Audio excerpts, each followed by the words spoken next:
Salut, j'espère que tu vas bien. On se retrouve aujourd'hui pour une nouvelle petite vidéo dans un décor qui n'est pas habituel puisque je ne suis pas chez moi, je suis dans la chambre d'amis de chez mes parents puisque j'y suis pour le week-end. Et aujourd'hui, une vidéo voilà, où je vais me poser et je vais parler avec toi de ce qui a été le plus difficile pour moi dans ma petite carrière, voilà, carrière entre guillemets, parce que ça fait vraiment pas longtemps que j'en vis pleinement. Avant j'étais étudiante en droit et je vis pleinement de mon activité, enfin de mes activités sur internet depuis un an en fait. Ça fait à peine un an que j'en vis. Alors ça évolue très rapidement, vraiment très rapidement et j'en suis très contente. Et seulement je voulais revenir sur les points du début, sur ce qui a été difficile, parce que c'est vrai que voilà, les entrepreneurs qui réussissent, on les voit à un moment où pour eux tout fonctionne, mais ça n'a pas toujours été le cas. Et je voudrais faire une vidéo en te disant de faire attention parce que voilà ce que tu vas traverser si tu veux aussi créer un business, si tu veux passer voilà par toutes ces étapes, En tout cas, moi, ce qui était difficile, et du coup, je voulais en parler, voilà, avec toi dans cette vidéo. Alors, la première chose qui a été dure pour moi, ça a été de trouver sur quoi me positionner vraiment. C'est-à-dire que travailler sur internet, il peut y avoir plein de thématiques différentes. Il peut y avoir la thématique, je sais pas, de la bourse, de l'immobilier, du maquillage, du golf, du vélo, du foot, enfin bref, il y en a vraiment des tonnes. Et au début, pour moi, je me suis dit, mais mince, ok, c'est un super truc de travailler sur internet et de vivre de sa passion sur internet. Mais sur quoi je vais me positionner vraiment? Pourquoi vraiment, moi, je suis faite? Voilà, c'est comme si en fait je me retrouvais en terminale à devoir choisir entre 3 vœux qui vont déterminer mon avenir. Donc vraiment, c'était pas évident et j'ai fait cette erreur au tout début où j'avais un blog. Et dessus, je mettais absolument tout et n'importe quoi. Ça pouvait très bien parler de développement personnel, comme ça pouvait très bien parler de relations amoureuses. Et du coup, j'avais vraiment du mal à me positionner. Et les tests d'orientation, tout ça, ça donnait vraiment rien pour moi. Et du coup, ce que j'ai fini par faire, c'est créer ma propre méthode pour savoir vers quoi j'allais partir.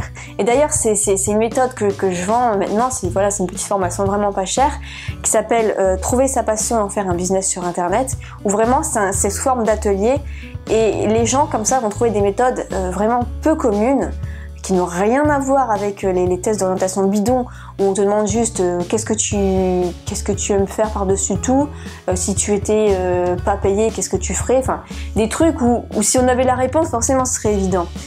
Et donc c'est pour ça que voilà, grâce moi en fait je suis passée par ces difficultés-là, j'ai su ensuite trouver vers quoi j'étais faite et c'était voilà, après c'est devenu en effet une évidence.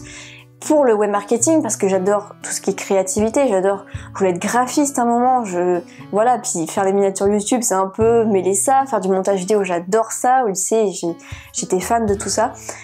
Et du coup, je suis bien contente de pas avoir continué en droit et d'avoir vraiment trouvé le web marketing comme ma passion. Voilà, j'ai envie de dire, quand tu trouves vraiment ta passion pour en faire un business sur internet, tu sais que c'est la bonne. C'est comme en amour, tu sais que c'est le bon ou la bonne, parce que il y a une relation particulière avec cette passion où en fait tu ne perds pas du temps avec cette personne, avec cette activité, mais plutôt tu perds la notion du temps, d'accord? Donc c'est comme si en fait voilà, si tu trouves la bonne personne et la bonne passion et en plus de ça tu en vis, mais t'es juste le plus heureux du monde. La deuxième chose qui a été la plus difficile pour moi, c'était de savoir vraiment que c'était possible de gagner de l'argent sur internet quand t'as personne dans ta famille, quand t'as personne dans tes proches de concret, de réel qui en gagne, où tu peux voir les preuves.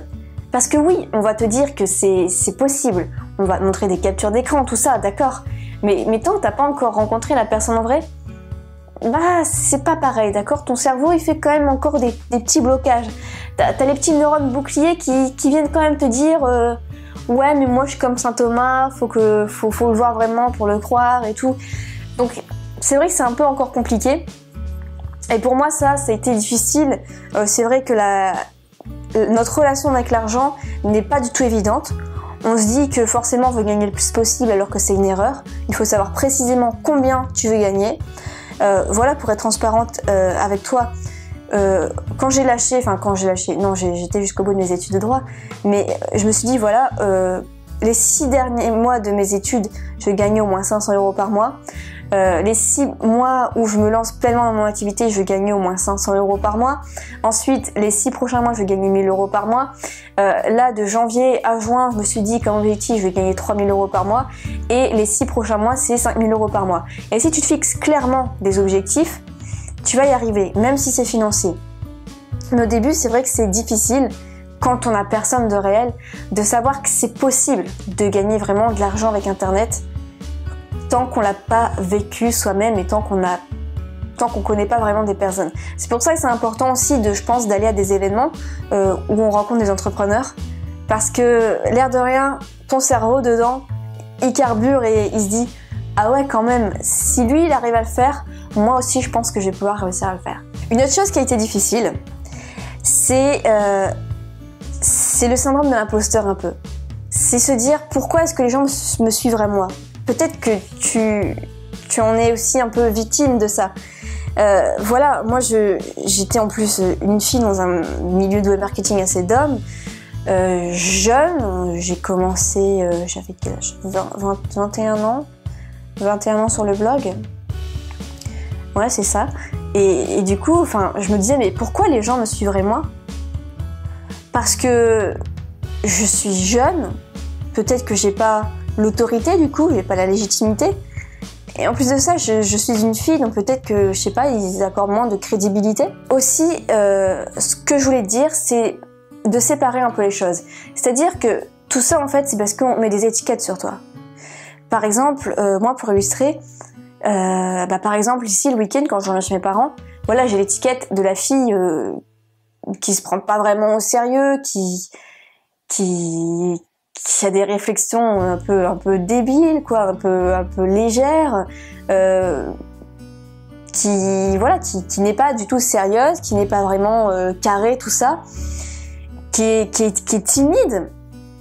Et quand je rentre dans mon appart, là où je tourne mes vidéos, là où je travaille, là où j'ai mon QG de chef d'entreprise depuis mon salon, et bien là je change complètement d'étiquette. J'ai l'étiquette de la personne qui a quand même une entreprise sur internet à faire tourner, qui a un chiffre d'affaires qui tombe, qui a des clients à gérer, qui a des responsabilités et qui est complètement carrée, qui est complètement sérieuse, qui va travailler ses vidéos, qui va essayer de faire du mieux possible. Donc ça n'a rien à voir. Mais tout ça, je pense que si je m'étais pas coupée de cet environnement, de l'étiquette du mois d'avant, avec les étiquettes qu'on me mettait aussi par rapport à mes proches, c'est pas forcément méchant les étiquettes qu'ils te mettent, c'est juste que voilà, jusque maintenant on t'a connu comme ça, on te pense comme ça et on t'imagine pas autrement. Donc c'est à toi de couper court, de te mettre dans ta bulle, dans ton environnement et tout ça notamment je dois grâce à Maxence Rigotier qui m'a dit le plus important quand tu débutes c'est de te mettre dans ta bulle, dans ton environnement, de couper court et de bosser comme un chinois et de te créer un nouveau toi qui va être l'étiquette du chef d'entreprise, d'accord? Et ça c'est hyper important et je remercie vraiment Maxence de m'avoir donné ce conseil précieux parce que je me suis, j'ai déménagé, j'ai pris mon indépendance et à partir de là ça a été vraiment beaucoup mieux, j'ai pu me créer un nouveau moi sans perdre le moi du passé bien sûr, mais voilà, il faut pas vraiment se dire que parce que tu étais comme ça que tu ne peux pas devenir autrement. C'est ce qu'a fait aussi Anthony Nevo. Il est parti de Bretagne, il a été dans le sud, il s'est dit maintenant je vais créer un nouveau moi. Je pense qu'il y en a plein qui se disent que c'est possible tout simplement d'être une nouvelle personne. Et une des dernières choses à te dire ici, parce que je veux pas que la vidéo non plus soit très très longue, eh bien c'est que c'est difficile d'avancer au début quand tu n'as pas de résultats, même pendant 6 mois, 1 an. Et il ne faut pas croire que parce que tu vas débuter sur internet, que tu vas acheter une formation, que tu vas avoir des résultats dans le mois, d'accord? C'est très rare, parce qu'au début il y a plein d'actions à mettre en place.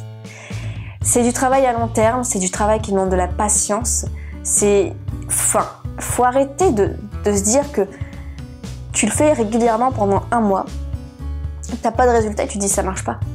C'est pas comme ça, c'est tellement plus dur, sinon mais tout le monde serait millionnaire sur internet, tout le monde aurait son entreprise. Et non, c'est très très dur mentalement parce qu'il faut perdre beaucoup de temps et ne pas gagner d'argent pour au final, eh bien, avoir beaucoup de temps et au final avoir beaucoup de temps et beaucoup d'argent. Enfin, la persévérance, c'est vraiment quelque chose de très important. Et si tu débutes un business sur internet, sache que ça met en moyenne, si tu veux vraiment vivre, vraiment créer tes propres produits, tout ça, je parle pas d'affiliation, si tu veux vraiment en vivre, je pense que ça met à peu près 1 an.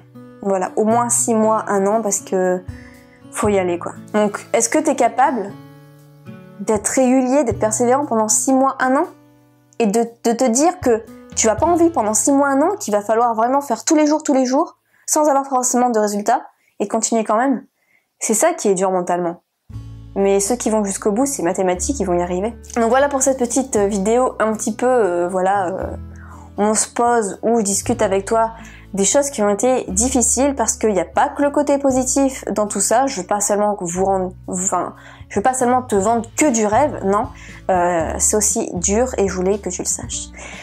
Voilà pour cette petite vidéo. Si ce genre de vidéo t'a plu, n'hésite pas à secouer le pouce bleu en bas, ça me fera super plaisir. Et si tu veux, j'ai une vidéo privée qui explique comment je gagne au moins juste 1 SMIC avec l'affiliation par mois. Juste avec l'affiliation, sans mes propres produits, tout ça, ça vient en complément.